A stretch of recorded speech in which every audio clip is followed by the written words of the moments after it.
इस समय पुष्प है, नया अन्न आने को तैयार है। और यहां तक के पक्षियों को पकड़ करके देखोगे तो उनके भी नए पंख आ रहे हैं। शरीरों में भी इस समय नवरक्त की चेतना जाग रही है, नवरक्त इस समय शरीर में आ रहा है। चिकित्सक कहते हैं ये स्वास्थ्य के लिए बड़ा अनुकूल समय है। बस किसी को किसी भी समय में हो, उसी समय में भारी है, और किसी को किसी से भी हो तब भी भारी है, तो एनर्जी ना हो। बस इतना ध्यान रखिए, यह अनुकूल समय है। और यही अनुकूल समय था जब सृष्टि के आदि में परमपिता परमात्मा ने इस अनुकूल समय में चैत्र शुक्ल प्रतिपदा के दिन सूर्य की पहली किरण के साथ इस मनुष्य को इस सृष्टि पर स्थान दिया। इस सृष्टि में यह मनुष्य आया, तो इस दृष्टिकोण से ये हम सबका जन्मदिन है। तो जी, तो आप सबको अपने जन्मदिन की बहुत बहुत शुभकामनाएं। एक बार बजा लो, सब एक दूसरे को बधाई दे दीजिए। सबका इकट्ठा जन्मदिन, पूरी सृष्टि का जन्मदिन हम मना रहे हैं। ये नव संवत्सर हमारी सृष्टि का है। और कितने वर्ष हो गए हैं जी? अब कितने वर्ष पुराने हो गए हम? 1 अरब 96 1 अरब 96 करोड़ 8 लाख 53,000 100 और 126।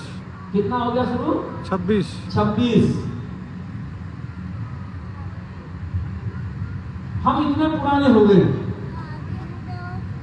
आजकल हमारे नेताओं ने हमें रटवा दिया हम 5,000 साल पुराने। बोलो ना, कितने पुराने हैं?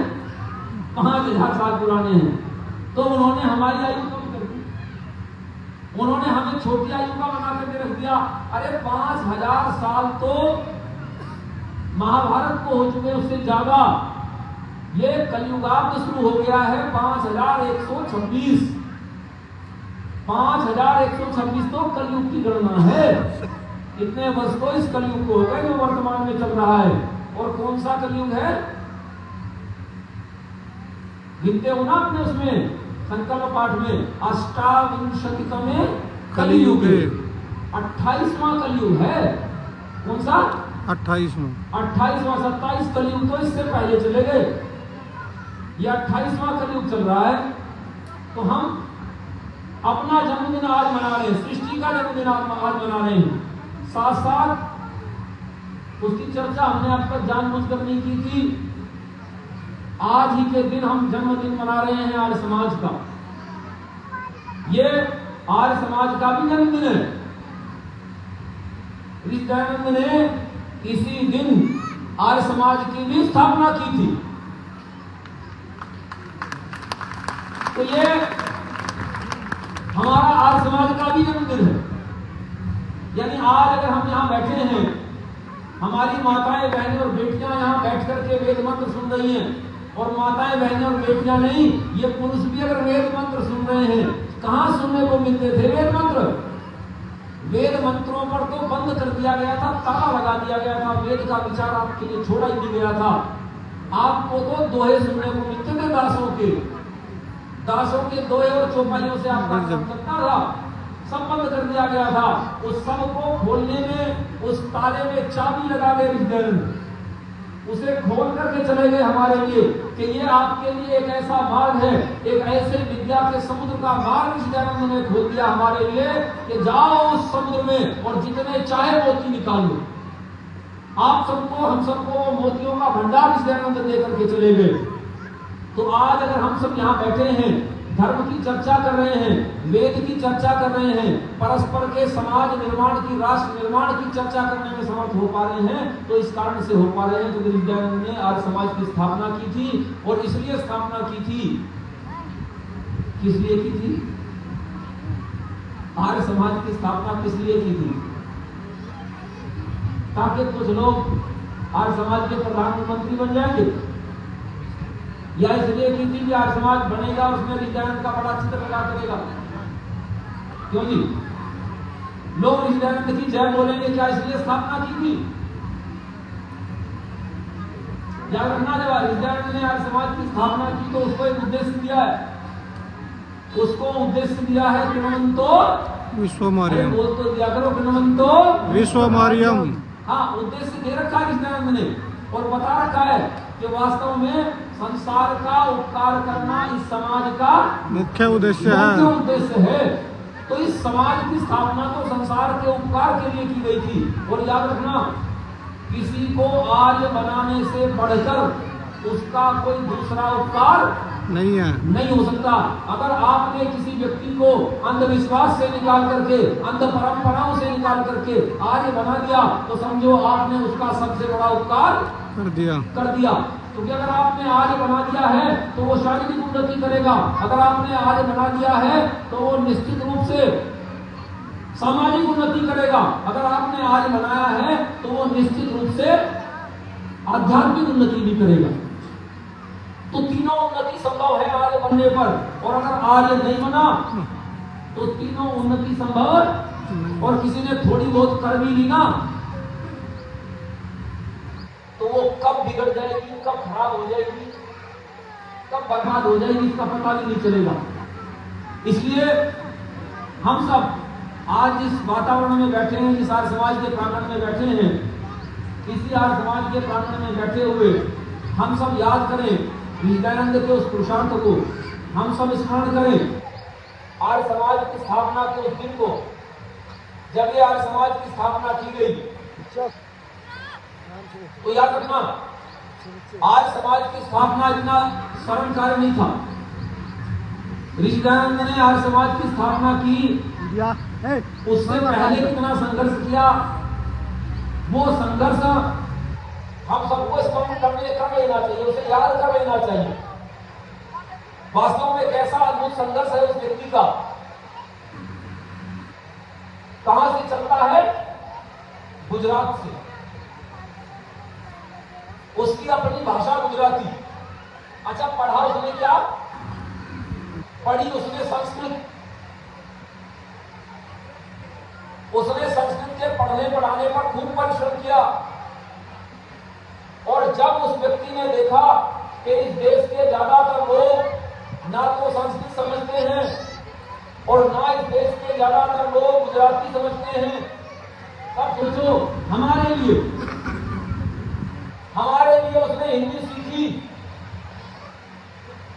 कोई छोटा काम है क्या?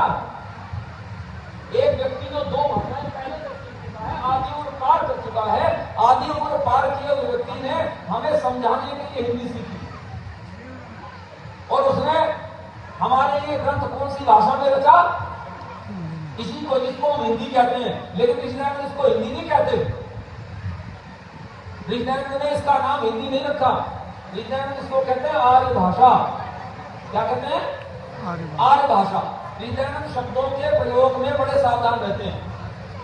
वो शब्दों का प्रयोग इधर नहीं करते। हम सब आजकल खूब भारत माता की जय बोलते हैं और मैं भी ज्यादा मना नहीं करता, ज्यादा नहीं करता, थोड़ी थोड़ी तो करता हूं।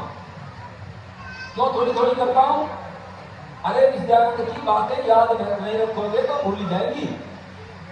अगर ऋषिदयानंद ने जो शब्दों का प्रयोग किया था उनका नहीं करोगे, किसी और शब्द का करने लगोगे तो चल कुछ और चल जाएगा। पटरी से पहिया उतरते देर नहीं लगती। और ऋषिदयानंद सरस्वती ने सर्वत्र आर्यावर्त शब्द का उपयोग किया। उन्होंने तो भारत शब्द का भी प्रयोग नहीं किया, आर्यावर्त शब्द का प्रयोग किया है। तो निश्चित रूप से इस आर्यावर्त में उन्होंने आर्य समाज की स्थापना की थी और उद्देश्य था इसका आर्य समाज बनाना। क्या उद्देश्य था? आर्य समाज बनाना। अर्थात ये जो एक छोटी सी सोसाइटी बनाई थी ना, ये जो एक छोटी सी कमेटी बनाई थी, इस कमेटी को बनाना उद्देश्य नहीं था, बल्कि उद्देश्य था इस समस्त समाज को आर्य बनाना। आज 150 सालों के बाद वो समय है कि हम सब आर्याओं को बैठ करके विचार करना चाहिए। हम सबको ये विचार करने की आवश्यकता है कि हम कहां तक पहुंचे। याद रखना, लक्ष्य आपके सामने स्पष्ट है। लक्ष्य क्या है? लक्ष्य है गणवंतो विश्व मारियम। भी नहीं बोले, शायद थक गए। क्या लक्ष्य है? अच्छा विश्वास करो भोजन मिलेगा, हैं? इतना तो विश्वास रखो भोजन मिलेगा, हैं? तो थोड़े जोर लगा लो। क्या लक्ष्य है? अरे दूसरों से कह करके देखो एक बार, नारायण तकबीर। अल्लाहु अकबर। कितने जोर से नारा लगता है पता है? गुजार देते हैं। और आप तो गणवंतो विश्वमारियम कहने में शर्मा रहे हो। आपका लक्ष्य है गणवंतो विश्व मारियम। ऐसे किया करो काम, तब ठीक है। आपका लक्ष्य स्पष्ट है, आपको कहां पहुंचना है वो स्टेशन तय है, आपका गंतव्य निर्धारित है, आपको गणवंतो विश्वमारियम करना है, उस लक्ष्य तक पहुंचना है। हृदय ने लक्ष्य दे रखा है कि आपको अश्वमेध करना है। उन्होंने कहा ना यज्ञ कहां तक जाएगा? अश्वमेध तक जाएगा, अश्वमेध पर्यंत यज्ञ। लक्ष्य उन्होंने हमें दे रखा है, अब हमें देखना है उस लक्ष्य की प्राप्ति में हम कहां तक पहुंचे। मैंने आपको बताया था कि गणवंतो विश्वमारियम के लिए आवश्यकता किसकी पड़ेगी? आर्य राज्य की आवश्यकता पड़ेगी, आर्य राजा की आवश्यकता पड़ेगी। बिना आर्य राज्य के, बिना आर्य राजा के हम अश्वमेध की सोच नहीं सकते। इसका अर्थ है हमें आवश्यकता आर्यावर्त की पड़ेगी। तो जब तक हम आर्यावर्त नहीं बना लेते तब तक हम अपने यज्ञ की पूर्ति की तरफ बढ़ भी नहीं सकते। इसका अर्थ है हमें आर्यावर्त बनाना ही होगा, इसके बिना काम चलेगा नहीं। तो आर्यावर्त अगर बनाना है तो इस बृहत्तर समाज को आर्य बनाना पड़ेगा। लेकिन ये बताओ क्या कोई चमत्कार होगा? क्यों जी? क्या कोई आएगा आकाश से उतर के? कोई दिव्य पुरुष आने वाला है? बताओ क्या कोई दिव्य माता आने वाली है कि उतर करके आएगी? याद रखना, हमारे दूसरे भाई को बांट देख रहे हैं, लठ बजा हुआ है संभल में, है, और बांट देख रहे हैं कि संभल में कल्कि अवतार पैदा होगा। और याद रखना, बहुत सारे तो जो हो चुके उनके नाम की खा रहे हैं लोग बैठ करके, लेकिन संभल में तो हमारा एक महारथी बैठा है, वो तो उस अवतार के नाम की खा रहा है जो भी पैदा भी नहीं हुआ। याद रखना, वहां कल्कि धाम बन गया और प्रधानमंत्री जी उसका उद्घाटन करके आए, प्रधानमंत्री जी उसको उसके लिए सहयोग दे करके आए। तो कल्कि धाम वहां बन गया। उन्हें तो उम्मीद है कि भगवान कल्कि आएंगे और भगवान कल्कि आकर के हमारा सबका उद्धार कर देंगे। तो बताओ हम और आप भी कल्कि के बाट में बैठे रहे? बोलो जी, क्या कल्कि के बाट में बैठे रहोगे? नहीं बैठे रहोगे ना। इसका अर्थ है, सिद्धांत तो आप समझते हो कि कोई कल्कि वल्कि आने वाला नहीं है, क्योंकि कल्कि तो भरोसा किसी को भी नहीं है। क्या कल का भरोसा? तो कल कौन आएगा, वो कल की आए कि परसों की आए हमें नहीं पता। वो आएगा कि नहीं आएगा, और वास्तव में नहीं आएगा। न कोई पहले आया था ना आगे आने वाला है, कोई नहीं आने वाला है। तो कौन कल्पनाएं कर रखी है, उससे कोई लेना देना नहीं है। जो करना है आपको करना है, आज करना है। और याद रखना, मैं एक बात कहता हूं कि आप सब अपनी परिस्थितियों को पहचानेंगे नहीं, जानेंगे नहीं, समझेंगे नहीं, तो समस्या में पड़े रहेंगे। वैसे एक बात की बहुत प्रसन्नता है, ये दादूपुर वालों का परिश्रम है, आपके पुण्य पूर्वजों का पुरुषार्थ है कि यहाँ ये जो पुरुष वर्ग है ना, ये लगभग आधा है। जितनी स्त्रियां हैं इतना ही पुरुष है। और ये पुरुष वर्ग जितने बैठे हैं ये इकट्ठा हुए चारों तरफ से आके, और माताएं ज्यादातर इसी गांव से बैठी हैं। तो इस मामले में मैं कहता हूं आप लोग आज विजयी हैं, आप लोग आज जीती हुई हैं। और ये आपका परिश्रम है, ये आपका पुरुषार्थ है। आपने जो घरों घरों तक जा करके अपनी पहुंच बनाई है, ये वो पुरुषार्थ है। इसके कारण से आप यहाँ हैं। तो मैं ये चाहता हूं कि ये पुरुषार्थ चारों तरफ हो। जो आर्य और आर्या यहाँ आए हैं ना दूसरी जगह से, वो ये संकेत लेकर के जाएं, वो यहाँ से प्रेरणा लेकर के जाएं कि वो भी अपने गांव में, अपने नगर में, अपनी बस्ती में जाकर के गांव-गांव में घर-घर में जाकर के संपर्क करेंगे और प्रयास करेंगे कि उनके यहाँ समाज में जब कार्यक्रम हो तो ये आधे वाला पोर्शन खाली ना रहे। नहीं रहना चाहिए, ये पोर्शन भरा रहना चाहिए। और अगर इसको भरे रखना है तो परिश्रम करने की आवश्यकता पड़ेगी। तो आओ